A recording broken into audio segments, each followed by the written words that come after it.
एक नौजवान घर की छत से पतंग उड़ा रहा था। पतंग उड़ाते हुए पतंग की डोर को छोड़ते गया। पतंग दूर जाती गई। कहते हैं पतंग की डोर टूट गई और जंगल की ओर चली गई और जंगल में एक साधु जी की झोपड़ी के आगे जा गिरी। और स्वामी जी ने उस पतंग को देखा तो उठाकर अपनी झोपड़ी में रख दिया। तो वो नौजवान जंगल में गया और साधु जी की झोपड़ी में जाकर साधु जी के पूछा कि महाराज इधर पतंग आई थी। तो सन्यासी महात्मा जी ने कहा कि हाँ बेटा, इधर पतंग आई थी, झोपड़ी के अंदर रखी हुई है, जाकर ले लो। तो नौजवान पतंग लेने के लिए झोपड़ी में गया और झोपड़ी से बाहर आते ही स्वामी जी ने एक प्रश्न पूछा कि बेटा तुम पतंग भी उड़ा लेते हो?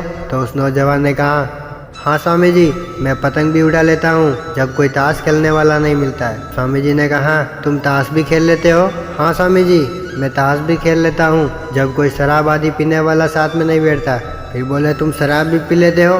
कहा हाँ स्वामी जी, जब कोई जुआ खेलने वाला साथ नहीं रहता। स्वामी जी कहते हैं कि तुझे भगवान ने मानव चोला दिया कुछ अच्छा कर्म करने के लिए, तुम बस बुराइयों के कर्म में फंसा हुआ है। आ तो मेरे पास बैठ, मैं तुझे समझाता हूँ। कहते हैं फिर नौजवान को स्वामी जी की बातों का असर हुआ।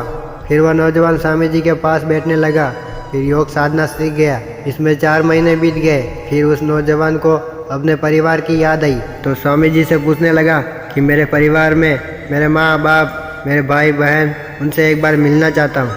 मेरी माँ, मेरे पापा मेरे बिना नहीं रह सकते, मैं एक बार उनसे ज़रूर मिलना चाहूँगा। स्वामी जी ने समझाया कि बेटा इस दुनिया में कोई किसी का नहीं है, माँ बाप पत्नी आदि कोई तेरा साथ नहीं आएगा, केवल तू अपना खुद का कर्म अपने साथ लेकर जाएगा, सब अपना अपना कर्म भोगेंगे। फिर उस नौजवान ने कहा कि स्वामी जी ऐसे कैसे हो सकता है? तो स्वामी जी ने कहा तुझे यकीन नहीं है तो परीक्षा कर ले, पर मैं बोलूँ वैसा करना पड़ेगा। तो स्वामी जी ने कहा तू जा घर पर, वह जाकर बोल कि मेरी तबीयत बराबर नहीं है, मैं थोड़ी देर सो जाता हूँ।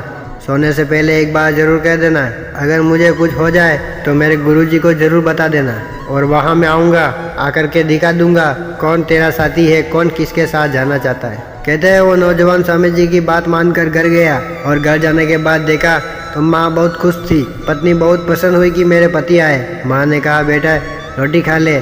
तो बेटे ने कहा नहीं, मैं अभी थोड़ा सो लेता हूँ। तो माँ ने कहा नहीं, थोड़ी सी तो खानी पड़ेगी। तो बेटा कहता है नहीं माँ, मेरी आज कुछ तबीयत बराबर नहीं है तो मैं थोड़ी देर सो जाता हूँ, अगर कुछ ज़्यादा ही मेरी तबीयत बिगड़ जाए तो डॉक्टर को मत बुलाना, मेरे गुरुजी को बुला देना, पास में कुटिया में रहते हैं। तो फिर वह नौजवान चादर ओढ़कर सो गया।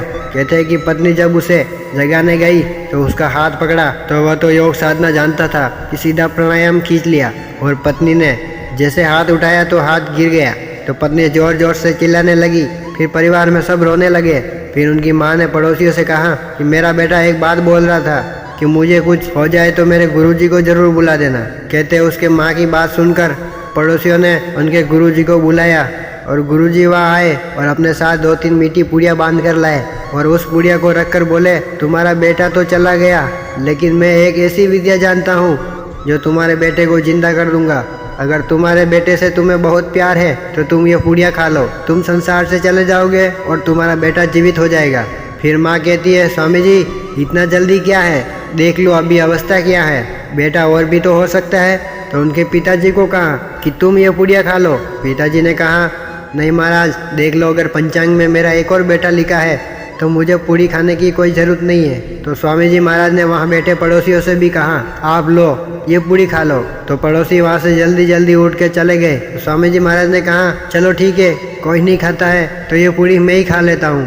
तो सब लोग बोले कि हाँ स्वामी जी ये पूड़ी आप ही खा लो, सन्यासी का जीवन ही परोपकार के लिए बना होता है। तो स्वामी जी ने अपने शिष्य को बताया हुआ था कि पूड़ियाँ खाकर मैं लेट जाऊँगा तो तुम उठ जाना। तो स्वामी जी सामने पूड़ियाँ खाकर लेट गए तो वो नौजवान उठ गया। फिर स्वामी जी महाराज कहते हैं कि बताओ बेटे कि दुनिया में कौन किसका है। फिर वो नौजवान ने कहा तो स्वामी जी दुनिया में कोई किसी का नहीं है, ना माँ ना बाप ना बेटा ना पत्नी आदि कोई किसी का नहीं है, इसलिए हम इस संसार में आए हैं तो किसी से भी मोह न करके उस एक परम पिता की भक्ति करें। जय गुरुदेव।